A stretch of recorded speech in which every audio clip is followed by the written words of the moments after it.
अचानक लालू आवास पर नए राज्यपाल आरिफ मोहम्मद खान का पहुंचना, क्या नीतीश कुमार का संदेश लेकर पहुंचे थे?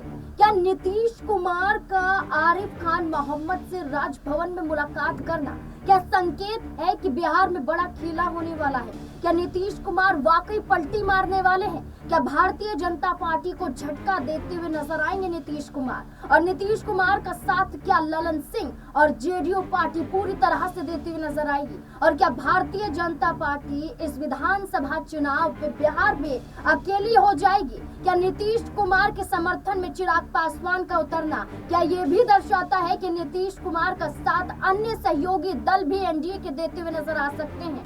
क्या इस बार बिहार में जो खेला होने वाला है आरजेडी के लिए फायदेमंद साबित होता हुआ नजर आएगा? कई सवाल जुड़ जाते हैं बिहार की राजनीति को लेकर, क्योंकि बिहार की गलियारों में देखा जाए तो नीतीश कुमार मुख्य बिंदु बन चुके हैं और मुख्य बिंदु के आधार पर एक बड़ा मुद्दा बिहार में उठ चुका है कि सीएम चेहरा नीतीश कुमार होंगे या बीजेपी नीतीश कुमार के साथ खिलवाड़ करती हुई नजर आएगी? क्या नीतीश कुमार का अचानक से नए राज्यपाल के साथ मुलाकात करना और उसके बाद अचानक लालू आवास पहुंच जाना नए राज्यपाल का ये दर्शाता है कि मुलाकातों के दौरान घंटों की बातचीत भी हुई और बातचीत के आधार पर क्या यही निकलता हुआ नजर आता है कि नीतीश कुमार का एक संदेश लालू प्रसाद यादव तक पहुंचाया गया? और बिहार की राजनीति में जहां महागठबंधन कांग्रेस पार्टी की तरफ से नीतीश कुमार को ऑफर मिल रहे हैं, तेजस्वी यादव ऑफर देते हुए नजर आ रहे हैं, क्या इस ऑफर के आधार पर नीतीश कुमार बड़ा खेल बिहार में करते हुए नजर आएंगे?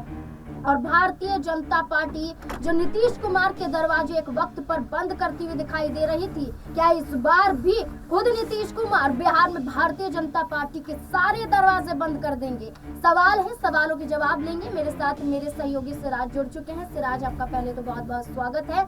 बिहार की राजनीति को किस तरीके से देखते हैं सिराज? लगातार आप बिहार को लेकर कवर करते हुए दिखाई दे रहे हैं। क्या लगता है आपको कि नीतीश कुमार का राज्यपाल से मुलाकात करना, फिर राज्यपाल का लालू आवास पहुंच जाना, घंटों मुलाकात यानी कि बातचीत होना, तेजस्वी यादव का भी मौजूद होना, लालू प्रसाद यादव से भी बातचीत करना, क्या कोई बड़ा खेल होता हुआ नजर आएगा? जी बिल्कुल नाज़मीन, जाहिर सी बात है कि जिस तरीके से बिहार की राजनीति में इस वक्त तमाम घटनाक्रम देखने को मिल रहे हैं, चाहे वो नीतीश कुमार का अचानक दिल्ली रवाना होना, फिर वहां से अपमान झेल कर वापिस आना, उसके बाद सीधा राज्य भवन पहुंच जाना, राज्यपाल से मुलाकात करना, उसके बाद राज्यपाल का कहीं ना कहीं लालू परिवार से मुलाकात करना, अपने आप में दर्शाता है कि आखिर बिहार की राजनीति में इस वक्त खिचड़ी पक रही है। और वो ऐसी खिचड़ी है जो भारतीय जनता पार्टी और नीतीश कुमार के बीच पक रही है। जाहिर सी बात है कि जिस तरीके से सीएम की कुर्सी को लेकर चुनाव से ठीक पहले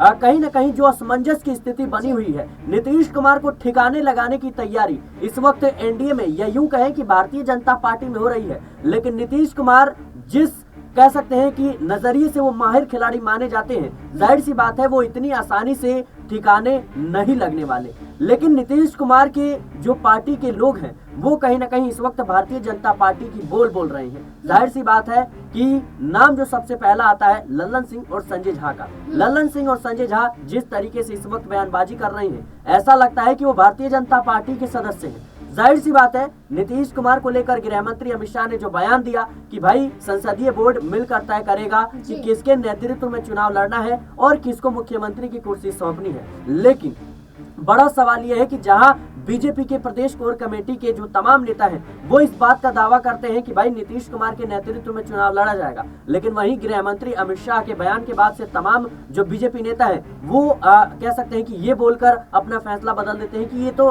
बड़े नेता तय करेंगे, ये पार्टी जो है मिलकर तय करेगी। लेकिन जाहिर सी बात है नीतीश कुमार इतने हल्के नेता तो है नहीं, वो सारी चीजों को समझ रहे हैं और इसी वजह से वो दिल्ली रवाना हुए। लेकिन जहाँ भारतीय जनता पार्टी के नेताओं ने उनसे मुलाकात नहीं की, या यूं कहें कि प्रधानमंत्री नरेंद्र मोदी और बीजेपी के राष्ट्रीय अध्यक्ष जेपी नड्डा ने मुलाकात नहीं की, वहीं खबर यह है कि भारतीय जनता पार्टी ने मुलाकात नहीं की, लेकिन कांग्रेस पार्टी के बड़े नेताओं से उनकी मुलाकात हुई है। आप सोचिए कि कितनी बड़ी ये घटना कह सकते हैं कि हो सकती है अगर ये खबर अगर सही है तो। जाहिर सी बात जी। देखिए, क्या लगता है कि नीतीश कुमार का बीजेपी के हाईकमान से मुलाकात ना करना, या खुद ही बीजेपी ने यहाँ पर पल्ला झाड़ लिया कि नीतीश कुमार से मुलाकात नहीं करेंगे?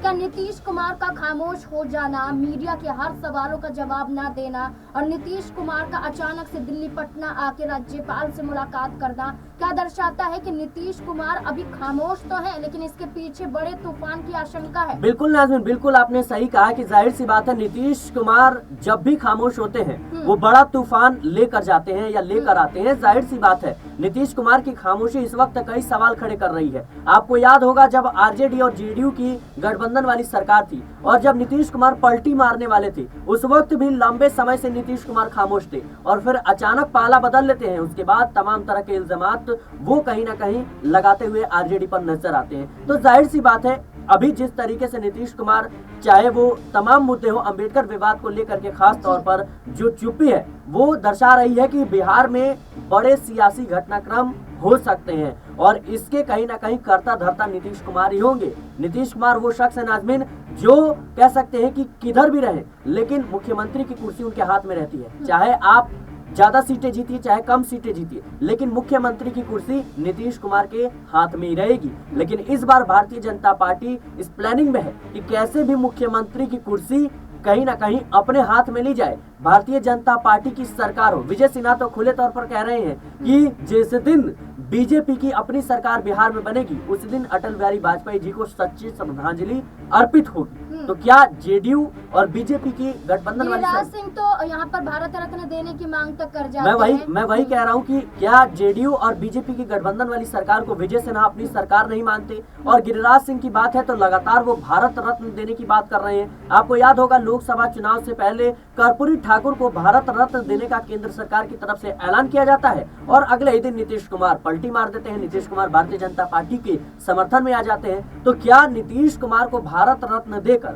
अब मुख्यमंत्री की कुर्सी का सौदा बिहार में होने वाला है? ये बड़ा सवाल है और राजनीतिक गलियारों में कहीं ना कहीं इसकी जवाब तलाशने की कोशिश हो रही है। लेकिन देखना होगा कि नीतीश कुमार क्या इतनी आसानी से अब साइड हो जाएंगे। देखिए, नीतीश कुमार को ऑफर मिल रहा है, कांग्रेस पार्टी के नेताओं से मुलाकात कर रहे हैं, लेकिन आपने एक यहाँ पर नाम लिया था, इस नाम में ललन सिंह दिखाई दिए थे और ललन सिंह देखा जाए तो बीजेपी के समर्थन में हालिया दिनों में दिखाई दे रहे हैं और नीतीश कुमार का साथ नहीं दे रहे हैं। क्या लगता है ललन सिंह को बीजेपी साथ रही है इसलिए खामोशी बना रही है सीएम चेहरे को लेकर? जी बिल्कुल, ललन सिंह और संजय झा को लेकर लगातार कहीं ना कहीं सवाल उठ रहे हैं। जाहिर सी बात है कि ललन सिंह का जिस तरीके से रुख रहा है, चाहे वो वक्फ संशोधन बिल को लेकर के हो या फिर हाल ही में जिस तरीके से उन्होंने बयान दिया था कि जो बिहार के अल्पसंख्यक है वो जेडीयू को वोट नहीं करते हैं और जाहिर सी बात है नीतीश कुमार को पता है कि कौन उन्हें वोट करता है कौन नहीं करता, इसके बावजूद वो सबके लिए काम करते हैं। मामला इतना बड़ा था कि जेडीयू के तमाम नेता इस पर सफाई देते हैं क्योंकि नीतीश कुमार भली बात ही जानते हैं कि उनका जो वोट है वो कहीं ना कहीं दलित, महादलित और अति पिछड़ा है, इसके साथ ही अल्पसंख्यक भी है और इन्हीं की बदौलत कहीं ना कहीं बिहार की सियासत में लंबे वक्त से नीतीश कुमार राज कर रहे हैं। लेकिन ललन सिंह का ये बयान ये अपने आप में दर्शाता है कि क्या बीजेपी के स्क्रिप्ट पर अब काम कर रहे हैं ललन सिंह? जाहिर सी बात है सवाल उठने लाजमी से है। और हाल ही में जिस तरीके से प्रगति यात्रा की शुरुआत नीतीश कुमार ने की, लेकिन उस यात्रा को लेकर ललन सिंह या संजय झा उतने उत्साहित नजर नहीं आते हैं। ललन सिंह तो बिल्कुल भी ट्विटर हैंडल पे तमाम जो कार्यक्रम है केंद्र सरकार के, ऐसा भी हो सकता है यहाँ पर कि ललन सिंह ये भी कोशिशें कर रहे हो कि बीजेपी को ये भी ना लगे कि जेडीयू पार्टी पूरी तरह से उनके विरोध में उतर आई है, यानी कि उनसे अलग हटना चाहती है। एक ये प्लानिंग तो नहीं नीतीश कुमार और ललन सिंह की कि हम एक तरफ आरजेडी के साथ जुड़ जाएंगे और दूसरी तरफ बीजेपी को भनक भी? देखिए, बिहार की राजनीति को समझना इतना आसान है नहीं क्योंकि नीतीश कुमार जिस तरीके से पाला बदलते हैं और जिस तरीके से वो आपको महसूस भी नहीं होने देंगे कि अभी आपसे वो नाराज है और अचानक सुबह कहीं शाम को कहीं, यानी नीतीश कुमार वो नेता है जो सुबह इस्तीफा देते हैं और शाम को शपथ लेते हैं। तो उनके बारे में कुछ भी नहीं कहा जा सकता और बिहार की राजनीति में कभी भी कुछ भी हो सकता है। इसको कह सकते हैं कि हमें खुले तौर पर स्वीकार करना चाहिए। बिल्कुल, यही देख देखना होगा कि बिहार की राजनीति में अब क्या होने वाला है। क्या नीतीश कुमार का साथ देते हुए ललन सिंह अब कहीं ना कहीं भारतीय जनता पार्टी को एहसास दिला रहे हैं कि हम उनका हिस्सा हैं। वहीं दूसरी तरफ नीतीश कुमार का बिहार में पीछे कोई बड़ा खेल करते हुए दिखाई देंगे और बीजेपी को बड़ा झटका देते हुए नजर आ सकते हैं, क्योंकि बिहार की राजनीति में कई बयान हैं, कई फैसले हैं और कई खामोशी पसरी हुई नजर आ रही है और इसके पीछे बड़े तूफान की आशंका जताई जा रही। देखना होगा विधानसभा चुनाव से पहले नीतीश कुमार का क्या फैसला होने वाला है। इस पूरे मुद्दे को लेकर आपको क्या लगता है, अपनी राय कमेंट सेक्शन में जरूर दें। देखते रहे इस पे 9 न्यूज़।